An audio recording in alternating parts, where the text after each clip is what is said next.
Hello, my name is Austin. Welcome to the Beer and Pretzel Podcast, your introduction to fun one-shot role-playing games.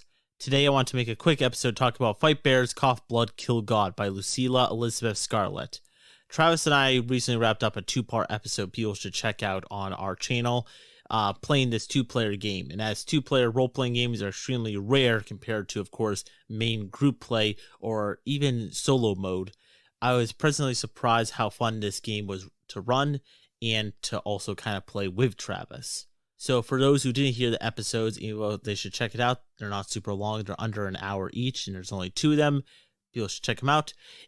Or if you've never read through the rules themselves, I'll basically give you a quick sum up of the game and my thoughts. So Fight Bears, Cough Blood, Kill God. First of all, awesome title. Also, the game is only 5 pages long, so takes very little to go through it. It's really, including credits and a conclusion at the end, it's really just a 4-page PDF. Also, I'll be including a link to where to get it, because while you're more than welcome and encouraged to leave a donation if you like, you can get this game for free on her itch channel. So I'll leave a description, in the description where to find this game. So it's a two-player role-playing game. We also played Murderous Ghost recently. That was a two-player game, but that is a two-player party game where you're encouraged to have more people. While there's only the player and the GM, there can be many single players taking over the role of the explorer in Murderous Ghost. And this is a strict two-player role-playing game in which one player plays the novice and one player plays the master. And you guys basically team up at the end to take on the enemy. So this is described as a fighting montage game for 2 players. And all you need is 11 6-sided die and a deck of standard playing cards, even though I kind of think you can get away without using the playing cards if you don't have them. This game is very much inspired by fighting animes such as Dragon Ball Z, JoJo's Bizarre Adventure, Bleach, and Demon Slayer. Even though I personally think, and something I brought up during the podcast recording, was that I saw more of, maybe it's because I'm not a huge anime fan, but I saw more of the Karate Kid or even Kung Fu Panda in this, in that the master is training a youngster who's not very strong to take on some common enemy, and they team up at the end to fight that person. After, of course, the pupil trains for most of the movie, probably gets a cool training montage, and eventually he kicks butt and wins at the end. So what's cool about this, there's no set setting. You can kind of make up what you want to do. In ours, I took loose inspiration from a movie script that I've been picturing and writing that is focused on the Ice Age and a tribe of, I guess it would be Neanderthals or just people during the Ice Age during the end of the woolly mammoth. And it follows a son that was played by Travis, who his father, the great chief, was killed by an enemy, and his brother, which was my character, the uncle to this boy, over many years trains him to become a great warrior and to eventually track down this other tribe's chieftain and kill him. Of course, you don't have to play over many years. That's how we chose to do it, because this is kind of like a story-driven game. You kind of make up how you want the story to go, like kind of improvise in a movie or a TV show or whatnot, because there's no really verses. You do fight the enemy at the end, but you're trying to create this story to be as fun as possible. That's kind of the end goal in this. You can play this as a character's training over a couple hours, couple days, in our case, years. But you pick a setting that is interesting to you. I picked the Ice Age because I thought that would be fun. Or you can go something that's really like fantasy based, or go really extreme into like kind of like an anime. Like I was almost picturing like One Punch Man. If we wanted to just rip off One Punch Man, we could have done One Punch Man as the trainer, and then Travis's character could have been, I forget his name, but the robot man from that show, the cyborg kid. But you can kind of pick anything. At one point I was considering doing a Western setting, but in the future I'm going to run Deadlands on this podcast, and I don't really need 2 different Western themed RPGs going on at the same time. But I thought that could have been cool to train someone over a bit how to become a better shooter, or maybe use the lasso better, kind of like the beginning of Red Dead Redemption, sort of. You kind of training the character and yourself being the best cowboy or outlaw possible. You can go back to medieval ages. You can do some more fantasy based. You can make up your own setting. I considered at one point doing a setting where you're playing as dragons, and there is a common enemy who's even stronger than a dragon. So I would play a dragon, Travis would play a dragon. Maybe there's like a small group of dragons that, even though they're powerful, they're not as strong as whatever enemy we had to fight at the end. So I like in this that you can kind of choose whatever setting as long as you can apply the idea of a master and a pupil to it. Right off the bat, to create characters, because with most RPGs, the main part of the game at the beginning is creating your character. You'll probably will hear it on our podcast episode. We briefly talk about how we made our characters, but the novice and the master get their own set of questions that they have to answer. So for the master, one question is, what is your name, but also what sort of skills you have and who taught them to you? I said my skills were taught to me by myself, but also my brother, the great chief that was killed off. In what ways is a novice stronger than you? Have you ever told them? What gives you the most faith that the novice can succeed? It's a very interesting and tough questions, not necessarily super tough, but very thought-provoking questions that really flesh out not only the characters, but the setting. And then after master and after novice, go through their questions. I think there's like 8 different questions that require some thought. Not like extremely difficult or anything. They're not a pain in the butt to deal with, but it allows you to sit down and come up with this setting and characters together. Then after you work on those 2 characters individually, you can team up in a way to come up with ideas for the last character, which is the enemy. And the enemy also has 8 questions. For example, does the enemy have any known weaknesses? What is the enemy's goals? How long have the master and novice brought themselves time to train? Or why does the enemy have a grudge against the master and novice? These are all questions that, once again, further kind of establishes these characters and push them to new directions you might not have thought of at the beginning of the game, or even creating your own character. And also further establishes the setting, which is very key. After that, after you establish your characters, we go into playing the game. There's really only 2 main segments. The first segment, of course, is the training montage scene, and that takes up most of the game. And then at the end, the last segment of play is the team up against the enemy, the common foe. So in the beginning, every character has a dice pool. So out of the 11, the novice will start with 1 dice because he's a beginner. He's a noob. He does not know what the master knows. The master has 5, and most likely throughout the game will only have 5.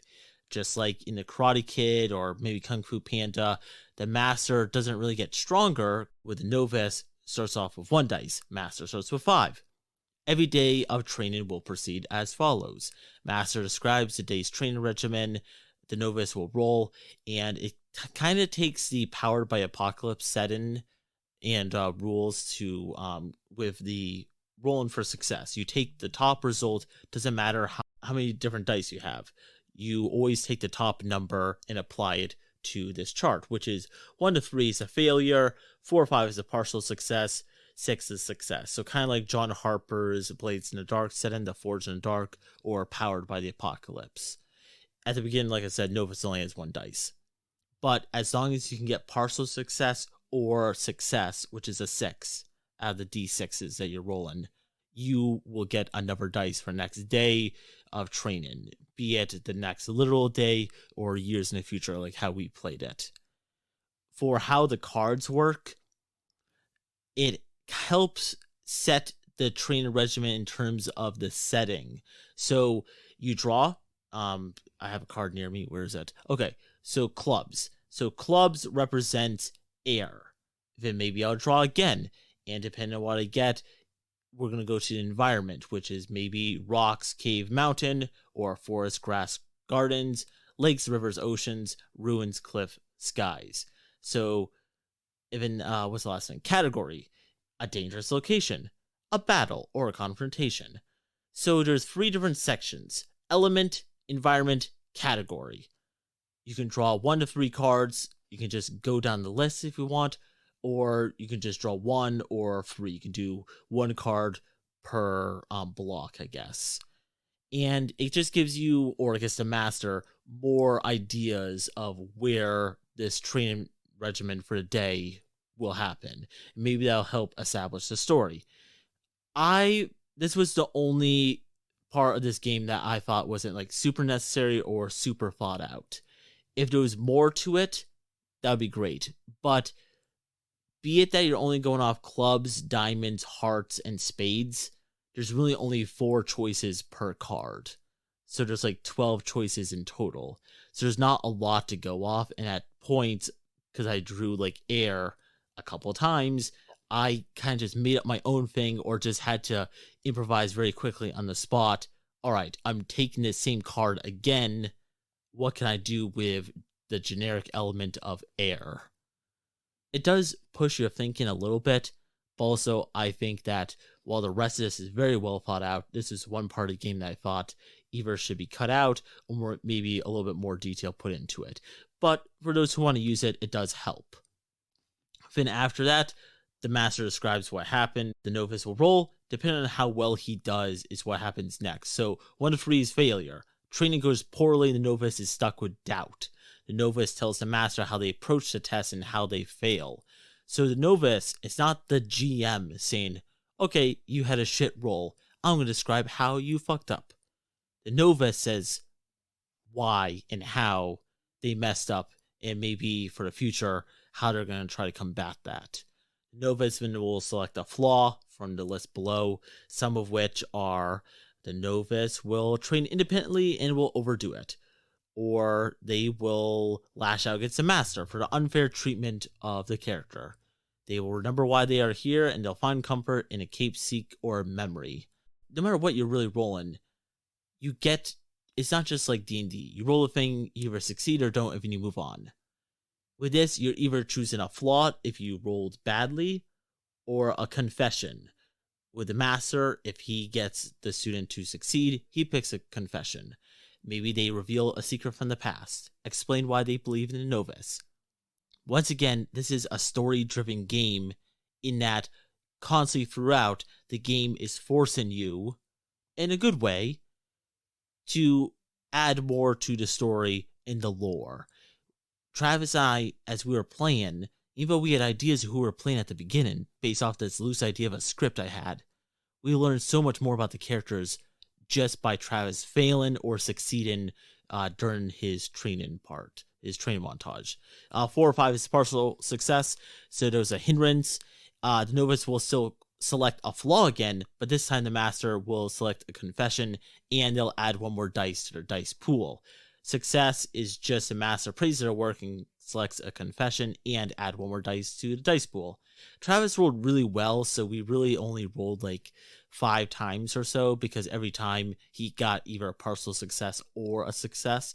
I'm not sure if we played again how likely that would be to happen. So Travis had a pretty good luck in that he never really had a bad day.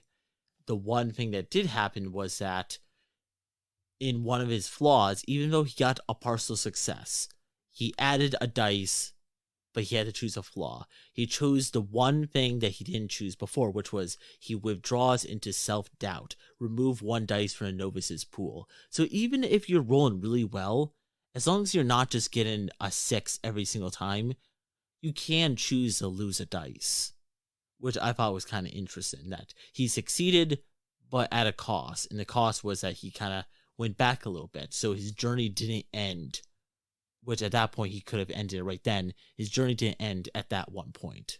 Aftermath. The characters basically wrap up the day or morning or night or whatever. They say how their relationships change. Do they gain or lose respect for one another? And we just basically during gameplay, we just had a little quick bit. And most of the time was that, I respected Travis's character. He either hated me that day or he respected what I was doing for him. And then we move on to the final test. So after training to the point that the novice should at the end have 6 dice to the master's 5, because at this point the novice is stronger than him, unless it's on the very final roll. If they do really bad in their final roll, sure, we move on to the final test, but the master keeps that 6. The master has 6 dice, while the novice has 5. But in most cases, our case including, the novice has more dice than the master by the end, which I think is kind of cool, because in most of the movies that I picture, Kung Fu Panda really springs to mind. While the master is strong, he's usually like older or weak, or has some kind of flaw that prohibits him from fighting back. Maybe Obi-Wan Kenobi from A New Hope, for example. So at this point, we go into the showdown. So we described the plan of attack. How did the plan fail? If you had more time, how would you have spent it? So we don't just jump into the fight. Travis and I had to answer these questions that kind of set up the fight, and it made it a little bit more interesting than, okay, we found the bad guy, now let's fight. Let's roll some dice and let's fight. We had to think a little bit about it. The last question, which I really like, do you believe you can win that fight? Then after that, you take turns rolling to attack. At this point, it's something completely different in that the characters have to roll at least 1-6. There's no partial success. You either fail or you don't. If you roll 1, you remove a dice, so like you take an injury. But the person who has less dice, so in most cases the master, they remove dice on 1s and 2s, but they still can only succeed on a 6. So at one point, my character, I rolled, I think, 1-6, but I rolled like 3 1s, so I was down to 1 dice. And if Travis didn't finish the enemy off, there was a decent chance, a 1 in 3 chance, I guess, that I could have died. And we did eventually win, and a lot of that came to a very surprising amount of lucky rolls. I will have to play this game again to see, is this game designed to be too easy? Because we definitely didn't think it was too hard, except for that one bad roll I had. I don't think this game is too easy, and I don't think it's too hard, but I'm not sure. I guess it goes down to the tone of what the game is that you want. If you're trying to run a more, I guess, kind of like Karate Kid, that's a family film. You don't want a dark, bloody, gory end to that story, and you want the good guy to win. So maybe it is good that the good guys more often than not will win.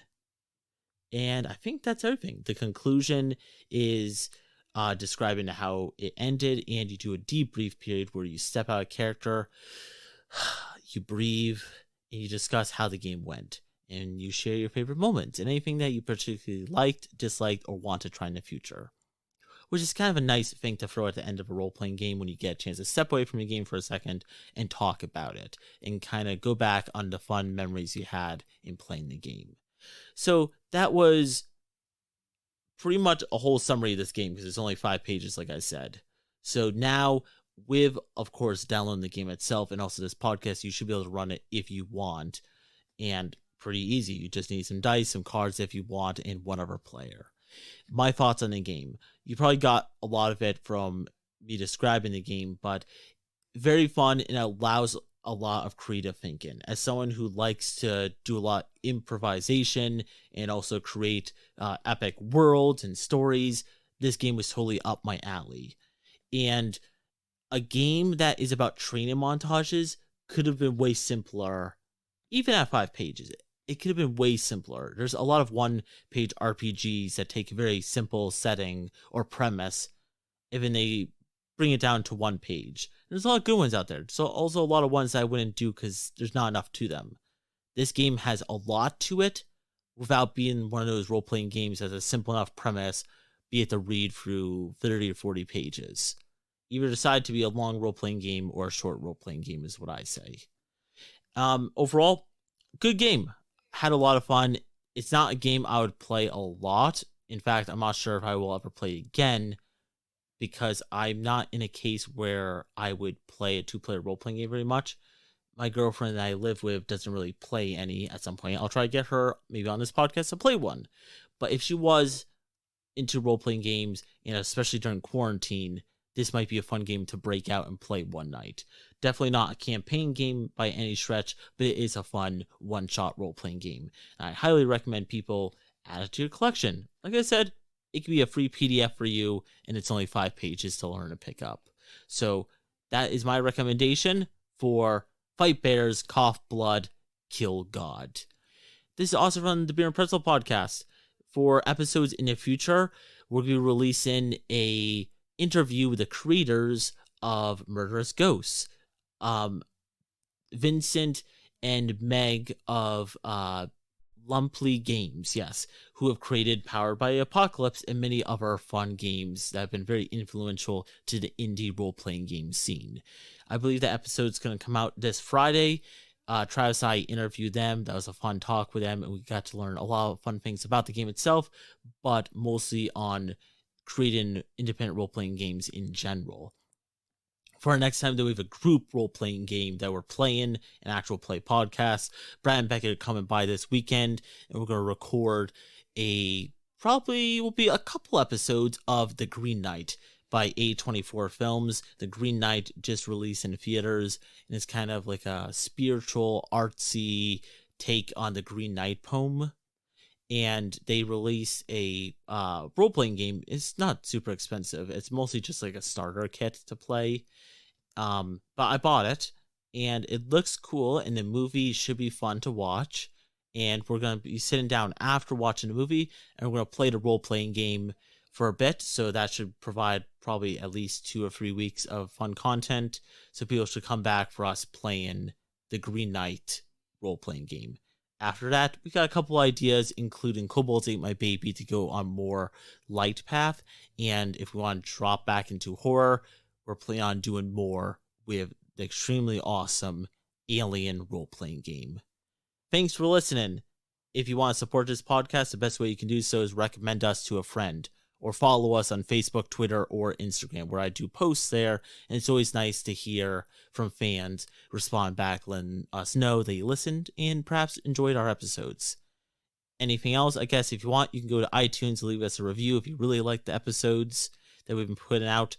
We have been very consistent about releasing episodes every Tuesday morning at 10 a.m. Eastern Standard Time, and most Fridays too, also at 10 a.m. And what else to say? We have a Patreon for less than a cup of coffee. You can get some fun content of episodes before they premiere, and also our Patreon exclusive spin-off podcast, Forever a Gnome, where I play one-shot, one-player role-play games. Hence the name, the very punny name, Forever a Gnome. Thanks for listening, everyone, and we'll see you next time on the Beer and Pretzel podcast.